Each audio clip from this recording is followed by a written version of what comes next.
So from the examples that we've talked about so far, we see the brain is not imperative, but we do find it helpful, and we are actually kind of obsessed on the brain because being a social animal, we find behavior more important than its weight. So how much does behavior weigh?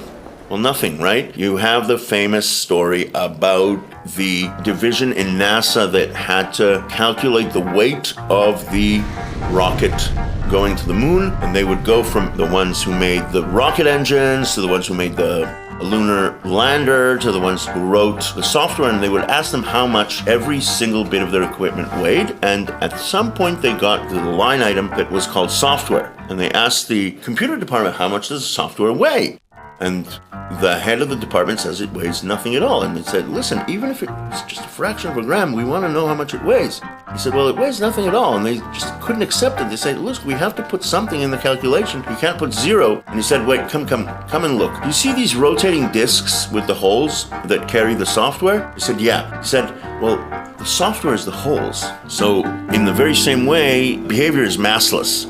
Despite that being the case, we recognize the fact that behavior controls our plight, and we don't generally want our life to come to an end, and our plight is important to us. Therefore, behavior of others and ourselves is important to us in a way that is very disproportional to how much it weighs, because it doesn't weigh anything.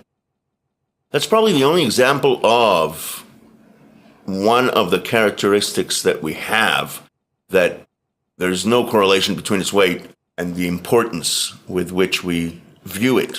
Usually, when organs are larger, they weigh more, and when they weigh more, they can do more of the same. Usually. Longer legs can take you faster and farther. Longer necks can let you reach places that are higher. Longer trunk can reach further and get more food. In most cases, there's a correlation between the mass of an organ and the level of its utility. Not so with behavior. And behavior, as we mentioned earlier, is a part of the mind, which is an emergent property of the brain. But it does not seem to be the case that bigger brains yield more complex behaviors. Maybe they do, and we just don't recognize it, but if we look at the behavior of blue whales, sperm whales, elephants, animals with a markedly larger brain than humans. Yeah, but isn't the brain proportional to the body which hosts it? Most certainly not. Your body weighs much less than that of a rhinoceros, and your brain is bigger. Bigger in absolute terms, not just compared to the size of the body. So that's a resounding no.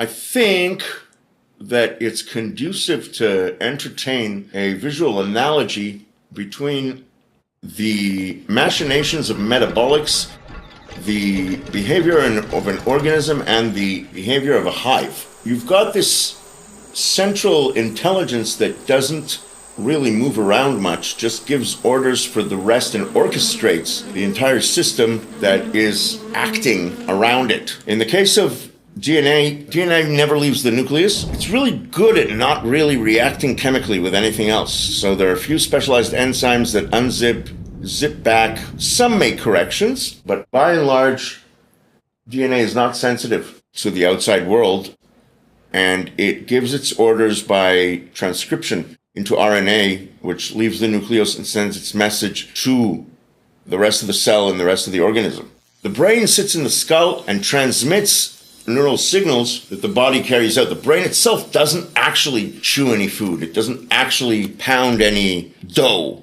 It doesn't actually pick any fruit. It just gives orders to do so. Consumes energy, but... It consumes energy, but it doesn't take action. The process of separating signals and creating thoughts is anti-entropic. When you organize your thoughts, you are fighting against the rule of entropy. According to the second law of thermodynamics, it's just the same heat, the same chemical makeup everywhere you go. If we give the second law of thermodynamics freedom to act until the end of time, we theoretically come to a universe that is totally boring in its uniformity. It's kind of like zero charge and zero matter with no concentrations anywhere. Let's go back to our metaphor. On the hive, if you disclude army ants, which are an exception, termite mound or an anthill will contain the orchestrator of action, which is the queen. Queens usually don't move. They usually can't. They're too big. They lay eggs, which give the hive a bridge into the future, and they give orders by the use of hormones and pheromones. So they actually act as the brain of the hive. The queen is the brain of the hive.